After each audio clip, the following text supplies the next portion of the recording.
আসসালামু আলাইকুম বন্ধুরা, welcome back to my channel Yummy Cooking Corner. যেহেতু সবে মাত্র কুরবানির ঈদ গেল, মাংস খেতে খেতে নিশ্চয়ই আপনাদের আর ভালো লাগছে না, আমার তো লাগছেই না। মাছ খেতে হবে এখন, তাই আজকের রেসিপি হচ্ছে রূপচাঁদা মাছের দো পেঁয়াজা। পুরো ভিডিওটি দেখে নেওয়ার অনুরোধ রইল। চলুন তাহলে দেখে নেওয়া যাক আজকের রেসিপিটি।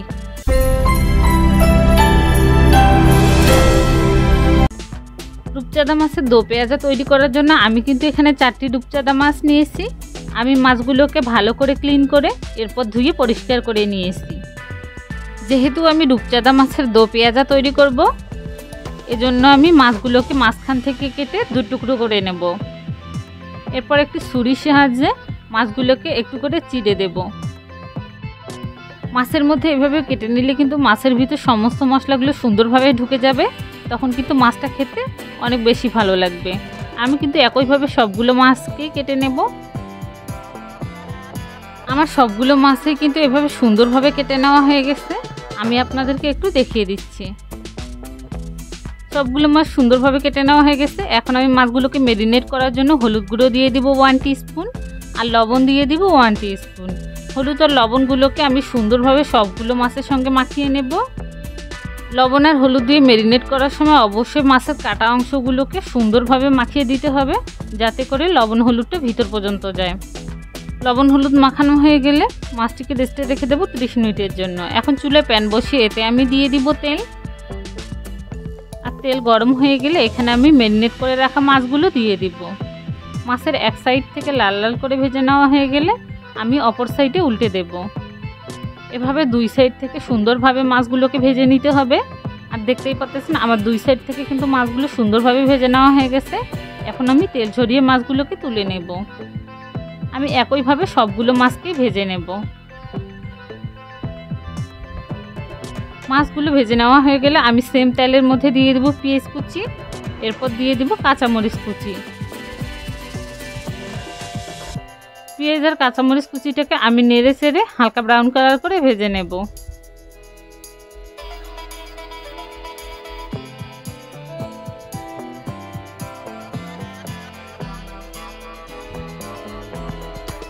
পেঁয়াজ কুচিটা ব্রাউন কালার করে ভেজে নেওয়া হয়ে গেছে। এখন আমি এখানে অ্যাড করে দেব আদা রসুনের পেস্ট। আদা রসুন পেস্ট দিয়ে দিব 3 টেবিল চামচ পরিমাণ।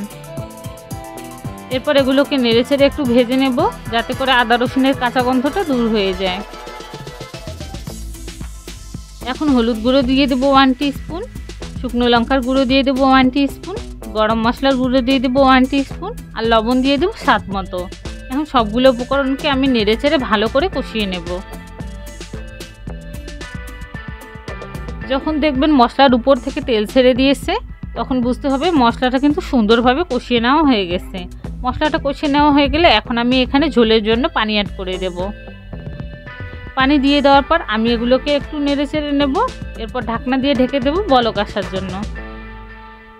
আমার পানির মধ্যে কিন্তু বলক চলে এসেছে। এখন আমি এখানে অ্যাড করে দেব ভেজে রাখা মাছগুলো। মাছ দিয়ে দেওয়ার পর আমি হালকা করে এগুলোকে একটু নেড়ে নেব। এরপর ঢাকনা দিয়ে ঢেকে দেব 5 থেকে 7 মিনিটের জন্য। 5-7 মিনিট পর ঢাকনা তুলে নিলাম। আর আপনারা দেখতেই পাচ্ছেন আমার ঝোলের পানিটা কিন্তু অলরেডি এখানে অনেকটাই শুকিয়ে এসেছে। আমি একটু নেড়ে চেড়ে দিচ্ছি। এরপর এখানে উপর থেকে দিয়ে দিব 1 টিস্পুনের মতো গরম মশলার গুঁড়ো। গরম মশলার গুঁড়ো দিয়ে দেওয়ার পর আমি এগুলোকে নেড়ে চেড়ে আবারও মিশিয়ে নেব। আমার রূপচাঁদা মাছের দো পেঁয়াজাটা রান্না করা প্রায় ডান। এখন আমি এটিকে নামিয়ে সার্ভ করে নেব। সো গাইস, তৈরি হয়ে গেল মজাদার রূপচাঁদা মাছের দো পেঁয়াজা। আপনারা অবশ্যই একবার হলেও বাসা ট্রাই করবেন।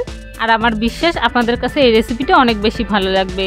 যদি আমার এই রেসিপিটা আপনাদের কাছে ভালো লাগে, অবশ্যই আপনার ফ্রেন্ডস অ্যান্ড ফ্যামিলির সাথে রেসিপিটাকে শেয়ার করবেন। আর আমার চ্যানেলে নতুন হয়ে থাকলে অবশ্যই আমার চ্যানেলটিকে সাবস্ক্রাইব করে রাখবেন। আমার জন্য দোয়া রাখবেন, যাতে করে আমি আপনাদের সুন্দর সুন্দর ভিডিও উপহার দিতে পারি। আবারও দেখা হবে অন্য কোনো ভিডিও নিয়ে। আল্লাহ হাফেজ।